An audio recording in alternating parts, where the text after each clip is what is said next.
R V ರಸ್ತೆ ಬೊಮ್ಮಸಂದ್ರ ನಡುವಿನ ನಮ್ಮ ಮೆಟ್ರೋ ಹಳದಿ ಮಾರ್ಗದಲ್ಲಿ ಪೂರ್ಣ ಪ್ರಮಾಣದ ಪ್ರಾಯೋಗಿಕ ಸಂಚಾರ ಗುರುವಾರ ಶುರುವಾಗಿದೆ. ಜೂನ್ 7ರಂದು ಆರ್ವಿ ರಸ್ತೆ ಬೊಮ್ಮಸಂದ್ರ ಮಾರ್ಗದಲ್ಲಿ ಪ್ರಾಯೋಗಿಕ ಸಂಚಾರ ಆರಂಭಿಸಲು ಬಿಎಂಆರ್ಸಿಎಲ್ ಮುಂದೆ ಆಗಿತ್ತು.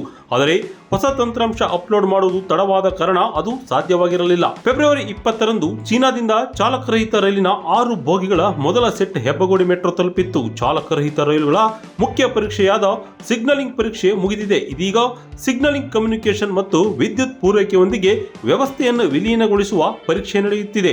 ರೈಲನ್ನು ಒಟ್ಟು 37 ಪರೀಕ್ಷೆಗಳಿಗೆ ಒಳಪಡಿಸಲಾಗುತ್ತದೆ. ಈ ವರ್ಷದ ಅಂತ್ಯದ ವೇಳೆಗೆ ಸುಮಾರು 18.82 ಕಿಲೋಮೀಟರ್ ಉದ್ದದ ಹಳದಿ ಮಾರ್ಗ ಸಂಪೂರ್ಣವಾಗಿ ಕಾರ್ಯನಿರ್ವಹಿಸಲು ಸಿದ್ಧವಾಗಿದೆ. ಇದು 16 ನಿಲ್ದಾಣಗಳನ್ನು ಹೊಂದಿರುವ ಸಂಪೂರ್ಣ ಎತ್ತರದ ಮೆಟ್ರೋ ಮಾರ್ಗವಾಗಿದೆ. ಇದು ಆರ್ವಿ ರಸ್ತೆ ನಿಲ್ದಾಣದಲ್ಲಿ ಹಸಿರು ಮಾರ್ಗದೊಂದಿಗೆ ಮತ್ತು ಜಯದೇವ ಆಸ್ಪತ್ರೆ ನಿಲ್ದಾಣದಲ್ಲಿ ಗುಲಾಬಿ ಮಾರ್ಗಕ್ಕೆ ಸಂಪರ್ಕ ಕಲ್ಪಿಸುತ್ತದೆ.